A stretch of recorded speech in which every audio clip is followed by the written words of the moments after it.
ተመስገን አምላኬ። ጨረቃዎች እንግዲህ እንደምታዩት ስኬት በስኬት ሆነዋል። ከዚህ በላይ ስኬታችሁ ሙልት ትርፍርፍ ይበልላችሁ። እንግዲህ ባለፈው ቅምጥሌ 250 ኬ ገባች። ዛሬ ደግሞ ብሩኬ 300 ኬ ገባ። እንኳን ደስ አላችሁ ብሩኬ፣ እንኳን ደስ አለ። እንግዲህ ያው እየነገርኳችሁ ነበር፣ ትናንት ወይ ዛሬ ወይ ነገ እያልኳችሁ ነበር። ትናንት አለፈ፣ ደግሞ ዛሬ መጣና እግዚአብሔር ይመስገን ዛሬ ሞልቷል ማለት ነው። ነገ ደግሞ እንግዲህ ሰላም ሆነው ይመጣሉ በፒስ ማለት ነው። እግዚአብሔር የተመሰገነ ይሁን። የኔ ወዶች ሁሌም ከፍ በሉልኝ። በጣም ጠንካራ ሰራተኞች ናቸው ሁለታቸውም፣ የምር በጣም ጎበዞች ማለት ነው። እና እግዚአብሔር አምላክ ከዚህ በላይ ከፍታችሁን ያሳየን። ትልቅ ደረጃ ላይ ደርሳችሁ እንደማያልጠራጠርም። ብሩኬ ተመስገን 300 ኬ ሰብስክራይብ ብሎ ስቶሪ አድርጓል እንትን ላይ ማለት ቲክቶክ ላይ።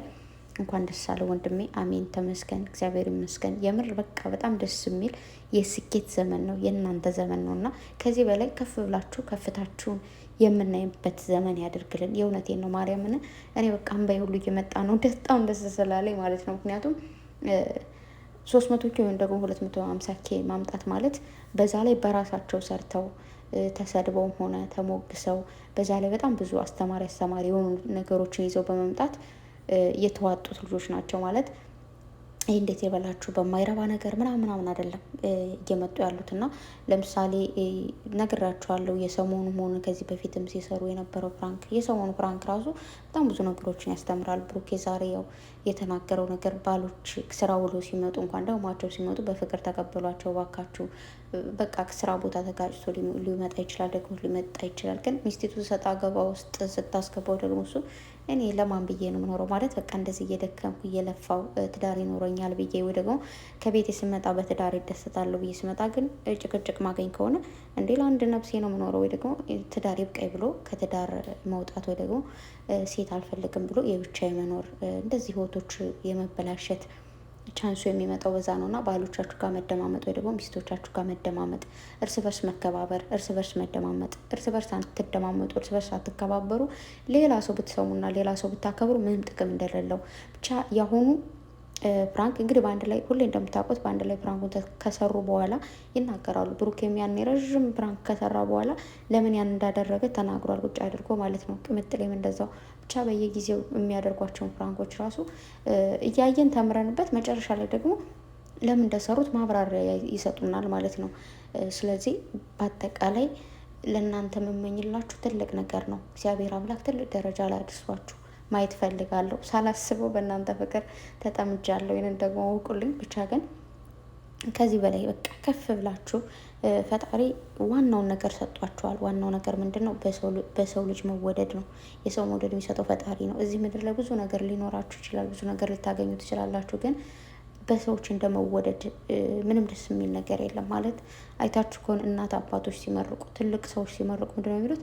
የሰው መውደድ ይስጥሽ ልጄ ነው የሚሉት። እግዚአብሔርን ነው የምላችሁ። አባቴ ማለት ነው መርቁም በጣም ብዙ ምርቃት ሊመርቀን ይችላል። ይችን ምርቃት አይረሳትም። የሰው መውደድ ይስጣችሁ ብሎ ይመርቃል። እና በቃ ምንም ነገር ሊኖር ይችላል። ምንም ነገር በቃ በየሄዳችሁበት ቢኖራችሁም ባይኖራችሁም ምንም ሆኑ ምንም የምትኖሩት በቃ ሰው የሰው መውደድ ሲሰጣችሁ፣ እናንተም ደግሞ ለሰው ያላችሁ ክብር ሲኖር ነው። እና ጨረቃዎቼ ደግሞ ለእኛም በዚች አጭር ቀን እንኳን በጣም ብዙ ከብዶናል አይደለችን? አጭር ቀን የሆነ እንደዚህ በጭቅጭቅ ማሳለፍ ምናምን ፍቅራቸውን ለምደን ማለት ነው። እና ብቻ እግዚአብሔር ይመስገን ስለ ሁሉም ነገር።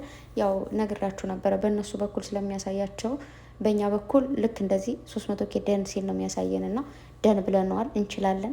በአጠቃላይ ጨረቃ ፋሚሊ እንኳን ደስ አላችሁ። ቅምጥሌ እንኳን ደስ አለሽ። ቦራ እንኳን ደስ አለ።